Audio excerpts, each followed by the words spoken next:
El primer paso para hacer el seguimiento farmacoterapéutico es la selección del paciente. Ya hablamos de criterios de inclusión para la selección del paciente, ¿cierto?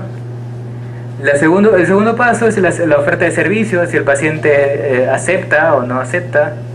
Y si acepta, pues ya se le ofrecerá el servicio de seguimiento farmacoterapéutico, ¿no? El tercer paso es la obtención de la información del paciente. Ya hablamos de eso también. El cuarto paso es el análisis de la información recolectada. Pues yo obtuve toda la información y hay veces que es difícil poder hacer esperar a un paciente, no sé, 15 a 20 minutos para entrar y averiguar si hay interacciones entre sus medicamentos, averiguar si hay no sé, si la dosis no es la adecuada para su peso. A veces es difícil en un paciente ambulatorio o un paciente hospitalizado. Lo que yo le sugeriría es que le haga un seguimiento, y hay esos criterios de inclusión para el seguimiento farmacoterapéutico. También ayuda para determinar o detectar PRMs tempranos, o como que tener el ojo clínico, ¿no? Los clínicos tenemos un tercer ojo. Sí, es cierto, lo tenemos. Lo que pasa es que nosotros tenemos que aprender a detectar PRMs, ¿ya?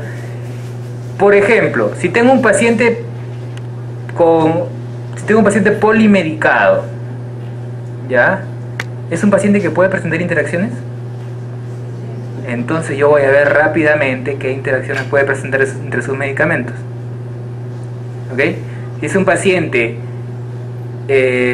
adulto mayor que está recibiendo AINES por más de 25 días, es un paciente que podría presentar daño renal. Entonces, ¿a dónde me voy?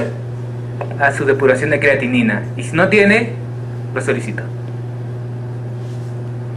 Y ahí voy más allá todavía. Voy y le presento al médico un estudio, un metaanálisis de antes de ayer, donde dice que en pacientes mayores de 75 años, por ejemplo, es mejor utilizar ACOG-2 que AINES convencionales.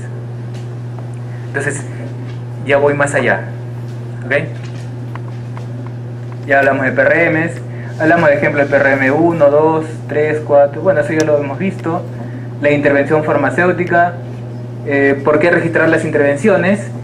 Yo les vuelvo a recalcar, si detecté el PRM y no hice nada,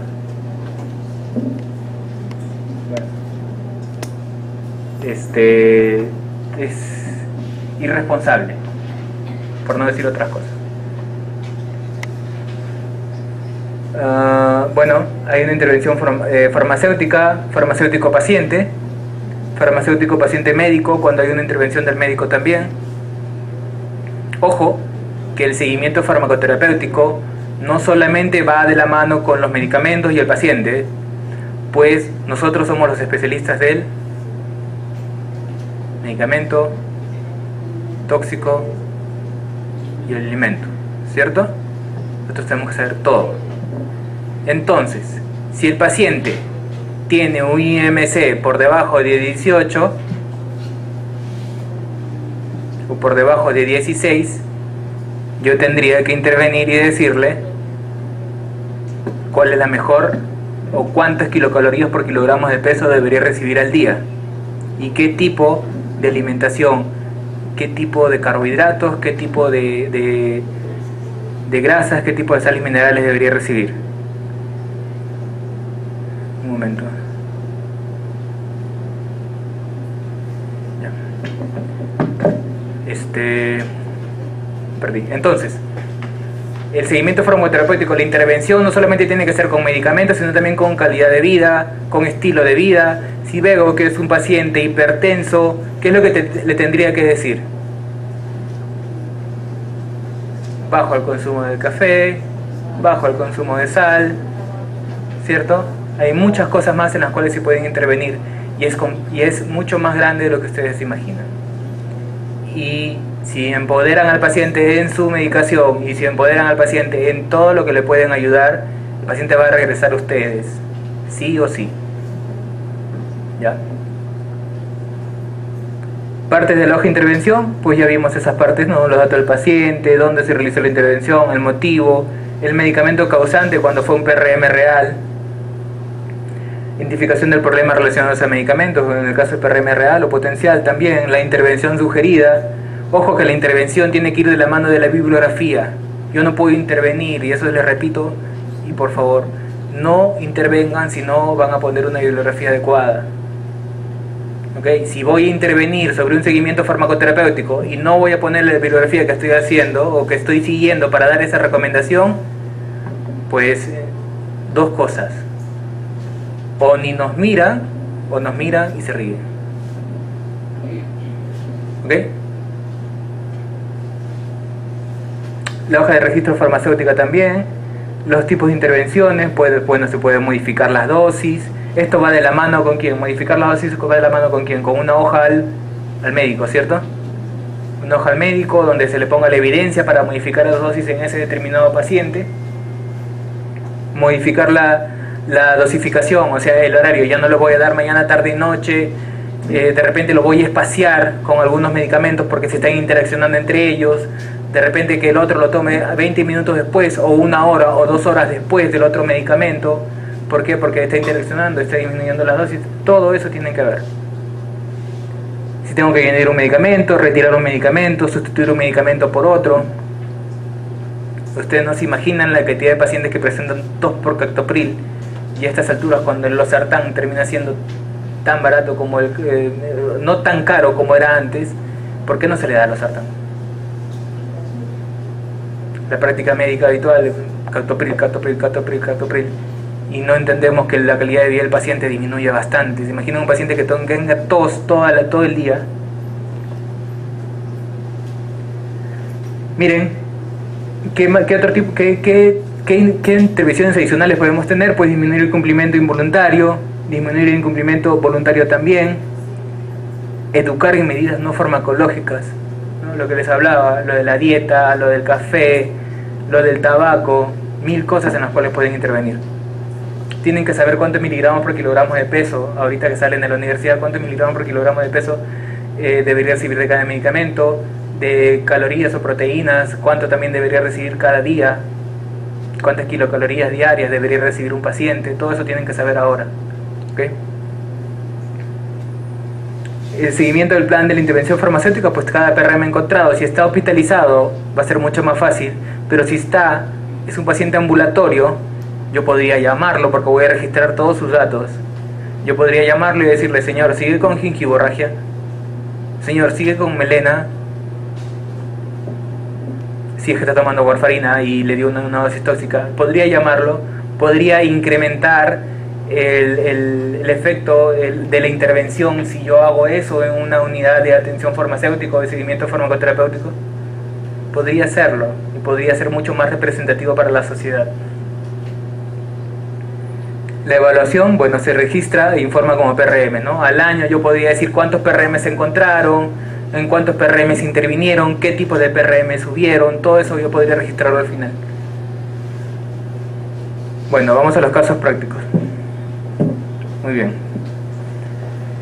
A ver, vamos a ver qué vamos a hacer en cada caso y yo quiero que nos tomamos 5 minutos en cada uno y me levantan la mano y me dicen qué podríamos hacer.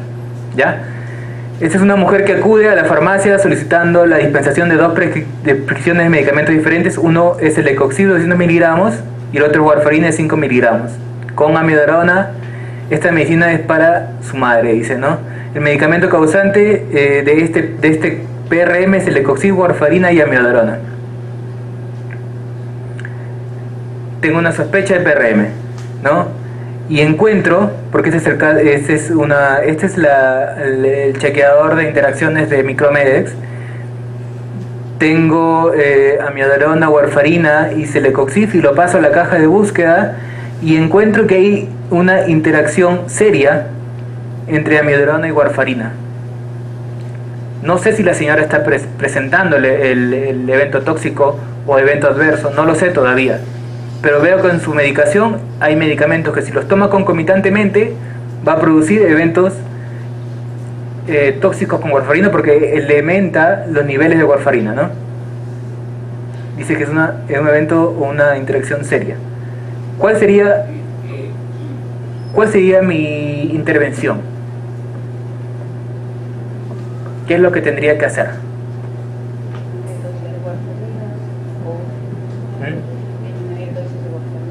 Disminuir la dosis de warfarina. Claro, ¿yo lo podría hacer? No, hay que sugerirlo. Sugerirla, ¿en base a qué? Con ese reporte simple de interacciones, los médicos no saben de interacciones. Háblele de interacciones a un médico y te da su pata. De verdad. Se hacen amigos los médicos hablándole de interacciones porque dicen interacciones, pero ¿qué es eso, no? Entonces hay una interacción fuerte, seria. Podría poner en riesgo la vida del paciente, ¿cierto? Entonces, le llevo esa información de Micromedex nada más, si es que tengo acceso a Micromedex acá en el Centro de Información de Medicamentos. ¿Le llevo esa información de Micromedex? Bueno, hay una sospecha de PRM. Como es la primera vez que compras el ecocidio de Medrona, se le aconseja que hay que tener precaución por un riesgo de sangrado para el uso concomitante de estos medicamentos. Hay un PRM6 potencial, un efecto tóxico. Pero yo iría más allá. Yo le diría al paciente que tendría que consultar al médico, que le lleve el informe quizás, hasta yo le pondría mi sello a la hoja que le estoy dando de mi botica, membretada le pongo. Llévele esa información al médico, hay una interacción entre Medrona y warfarina. Y lo llamo para ver qué fue lo que pasó. ¿Qué creen que haga el médico? Cuando pasen los años y seamos mucho más importantes de lo que somos ahora, pues nos van a hacer mucho más caso, ¿cierto? Intervención, monitorizar el INR para un posible ajuste de dosis, cierto. Es una interacción potencial, una interacción seria, pero es la primera vez que compra, pues habría que monitorizar los niveles de INR. Invitar a iniciar un posible seguimiento. ¿Y cuál es la diferencia? La referencia es Micromedex y Medscape, ¿no? Tengo un caso 2. Durante el mes de enero llega una señora a la farmacia y comenta al farmacéutico que se hizo un corte en la mano con la baranda de la escalera y quiere que se le dispense diclofenac y 500 miligramos en tableta. ¿Qué PRM es?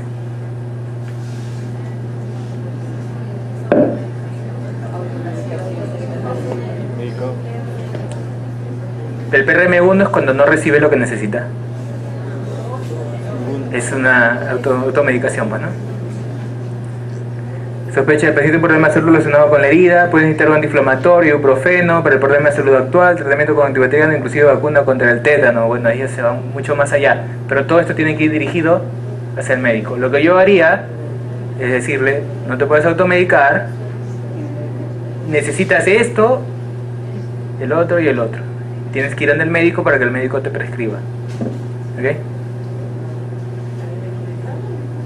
Dice, intervención sugerida, evitar al médico para la evaluación del grado de infección y prescripción de un antibacteriano, que es lo más lógico. Evaluar la necesidad de la vacuna contra el tétano también se lo podría decir al paciente.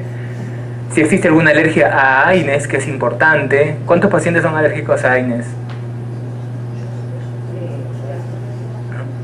Los que trabajamos en farmacia muchas veces cometemos el error de dispensar mal, o sea, prescribir. Yo no prescribo medicamentos. ¿Por qué? Porque es complicado, va mucho más allá. Y si alguna vez recomiendo un antibiótico, es una sulfa o es un antiinflamatorio o es paracetamol.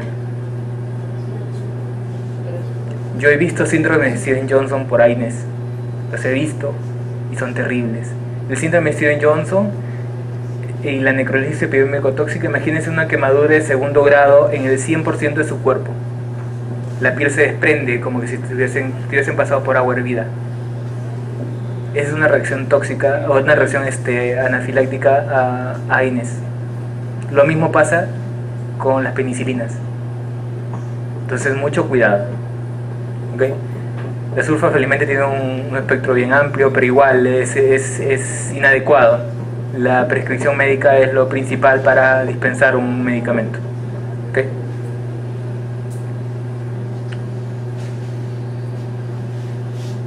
Dice, el caso 3, mujer acude a la farmacia solicitando la dispensación para su padre fluconazol y atorvastatina. Se pregunta si el inicio del uso de atorvastatina y fluconazol y dice que recién has prescrito hoy. Entonces yo voy al Micromedex, voy a la parte de interacciones y veo que hay una interacción que necesita monitorización, ¿no? Y que es significante, ¿no? Que la interacción con fluconazol incrementa los niveles y podría producir daño hepático, que es lo que produce el fluconazol.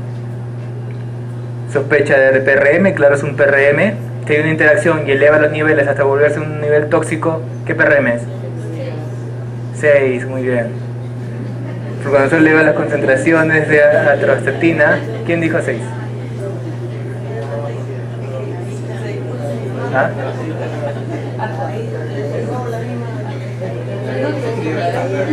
Ah, sí, ¿no? Fluconazol eleva las concentraciones de atorvastatina, existiendo un mayor riesgo de mialgias, calambres y rhabdomiolisis, ¿no? La intervención es monitorizar los síntomas de dolores musculares, en este caso sugeriría la suspensión de atorvastatina. Pero esto no lo puedo sugerir yo, ¿no? Yo no lo puedo suspender yo, lo suspende el médico.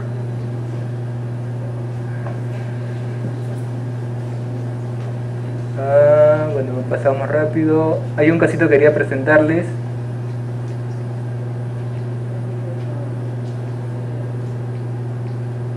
Todo esto se va a quedar.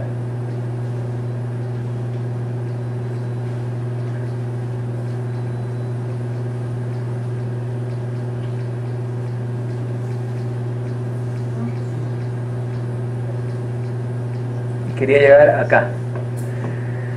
En conclusión, el seguimiento farmacoterapéutico tiene una presentación clínica con todos los criterios que podría presentar, tiene un diagnóstico de ese PRM, no el diagnóstico médico, sino un diagnóstico al respecto de ese problema relacionado que podría presentar, y tiene un análisis SOAP, subjetivo, objetivo, análisis y plan, que tengo que hacer con cada PRM. ¿Ya? ¿Qué es el subjetivo? Lo que puedo ver o lo que no puedo ver. Dolor, ¿lo puedo ver? Ya. Entonces el paciente, veo todo el relato cronológico del hecho y veo que el paciente presenta dolor, entonces lo pongo en subjetivo. ¿El objetivo cuál podría ser? Fiebre, ¿cierto? Ya. El análisis, veo por qué se produce esa fiebre, por qué se produce el dolor, veo la referencia bibliográfica, se evalúa guías de práctica clínica, evalúo artículos científicos, todo eso para ver el análisis de esa presentación, de ese evento adverso, por ejemplo. ¿Y cuál sería el plan? En este caso, dependiendo de lo que digan las guías, dependiendo de lo que digan los artículos, dependiendo de lo que digan los metaanálisis, yo presentaría un plan hacia el paciente, hacia el médico, hacia el equipo de salud, porque no solamente a veces vamos a tratar con médicos, de repente vamos a tratar con nutricionistas y se puede ir el paciente al nutricionista, ¿no? Entonces yo les sugiero algo: por cada PRM que encontremos, hagamos un análisis SOAP. Subjetivo, objetivo, análisis y plan de cada PRM que encontremos. Acuérdense, necesidad, efectividad y seguridad. Por cada no hay PRM, ¿cierto? Y por cada PRM hagamos un análisis SOAP y presentemos esa información. Ya hablamos de los criterios de inclusión. Sabemos, esta es la ficha con la que trabajaba en el hospital militar, que era lo mismo casi que las otras fichas. Bueno, tenía lo mismo, ¿no? Hábitos nocivos, signos vitales, tenía los valores del laboratorio mucho más específicos, pues como eran pacientes hospitalizados yo podría hacer un control de los valores del laboratorio mucho más estricto. Tenía un análisis de la farmacoterapia. Aquí esta ficha es muy parecida a lo que se hace con dosis unitarias, ¿cierto? Podría saber qué día recibió, qué día no recibió el medicamento, o qué dosis recibió. Ya hablamos del método Gader. Y ese es el análisis SOAP que le decía. Es un acrónimo para subjetivo, objetivo, análisis y plan. Es una forma de organizar los datos de las notas de evolución del paciente. Subjetivo, los datos subjetivos, cómo se siente el paciente, cómo observamos al paciente. El objetivo, signos vitales, resultado del examen de laboratorio, prueba de diagnóstico también. El análisis, los objetivos subjetivos se utilizan para evaluar el estado del paciente, incluyendo la evolución de la terapia que recibe. Hay factores predisponentes también, ¿no? Y el plan que yo voy a seguir, pero con todo lo que hemos aprendido hoy día. Todo lo que hemos aprendido de la forma que como tenemos que presentarlo, en eso se hace el plan. ¿Ok? No hagamos lo que hacía mi interno de farmacia, que me decía hay que darle insulina. Nada más. Y eso le iba a poner en el plan. No cuánto, no en qué tiempo, si era necesario o no.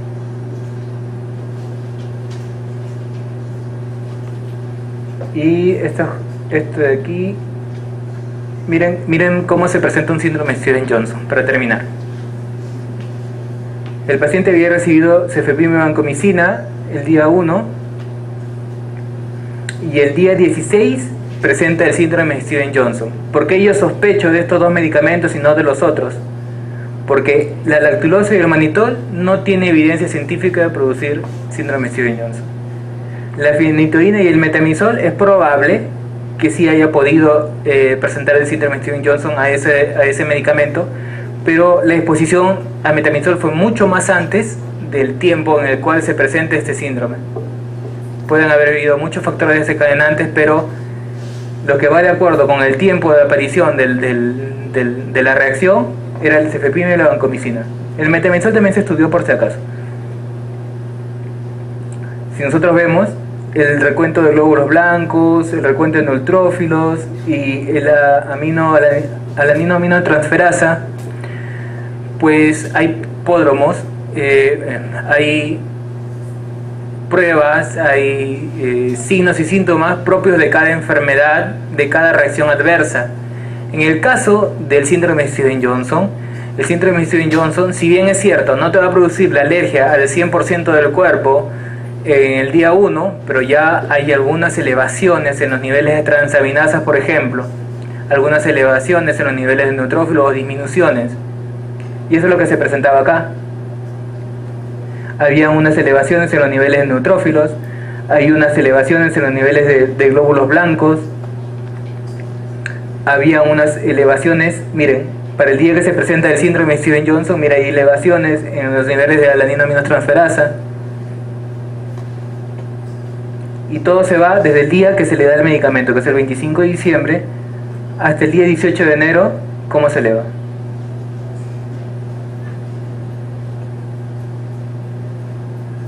Igual, el deterioro de la función hepática, y es una elevación, es un pico grande, ¿no? Y en el caso de los neutrófilos, la disminución. Y este es el pródromo del síndrome de Stevens-Johnson. Neutropenia,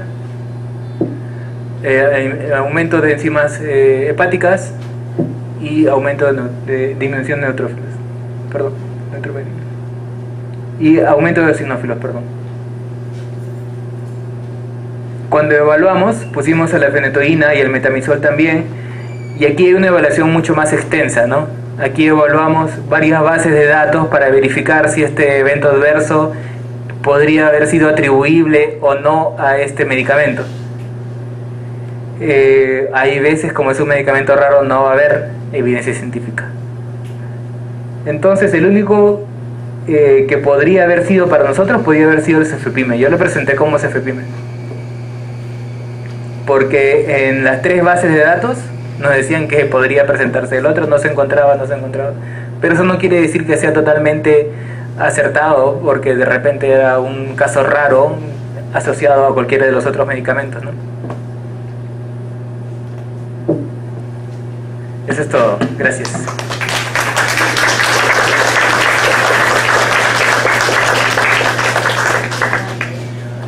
¿Alguna pregunta? Yo sigo preocupado. Ojalá que hayan entendido todo. De verdad, gracias. La otra... Hola,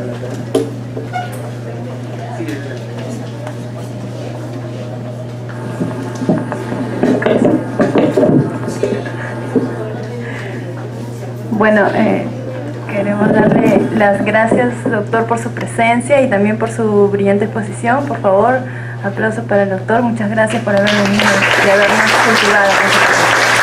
Siguiendo con la programación, invito a nuestra decana, la doctora María del Carmen Cárdenas Ayala, que le va a hacer un pequeño presente al doctor. Aplausos, por favor.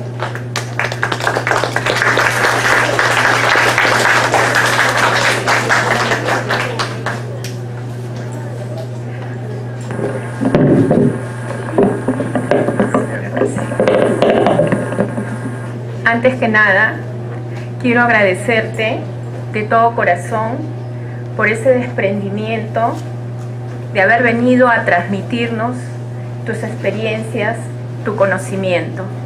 Te he conocido como profesor de la especialidad de farmacia clínica y atención farmacéutica y verdad que me siento más que emocionada, agradecida, porque creo que todos los profesionales de la salud y sobre todo los químicos farmacéuticos debemos de tener esa labor y ese deber para nuestros colegas. Yo en realidad es poco el agradecimiento y creo que nos deja un gran compromiso, que de todo lo vertido en esta mañana, cada uno de nosotros en su centro asistencial donde labora y de acuerdo a su categorización de hospitales, porque sabemos que el seguimiento farmacoterapéutico se aplica de acuerdo a una categorización de hospitales. Es a partir de la categorización 2-2.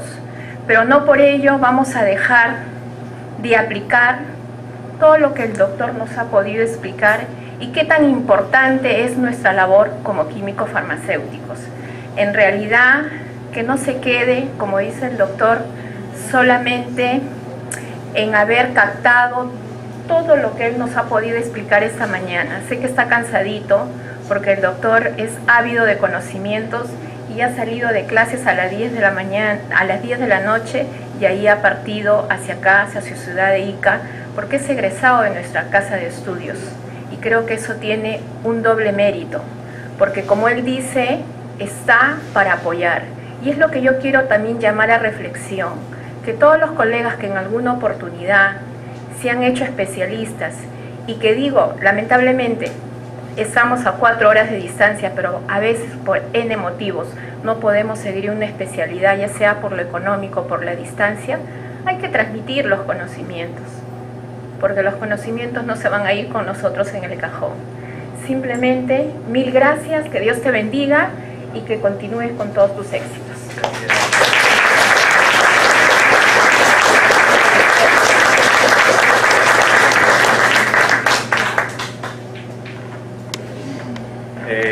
Bueno, no creo que haya mucho más que decir.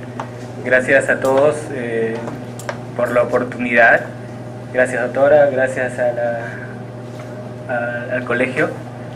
Yo mi correo se los pasé temprano, igual se va a quedar en las presentaciones.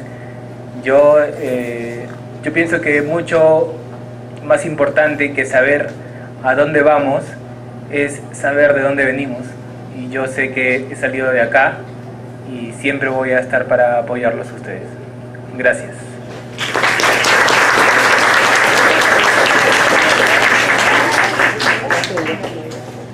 Una foto para el recuerdo, porque el doctor se retira en estos momentos, aunque sea con la cámara de video, porque el señor Medina ya se retiró. Yo voy a saludar a mi esposo.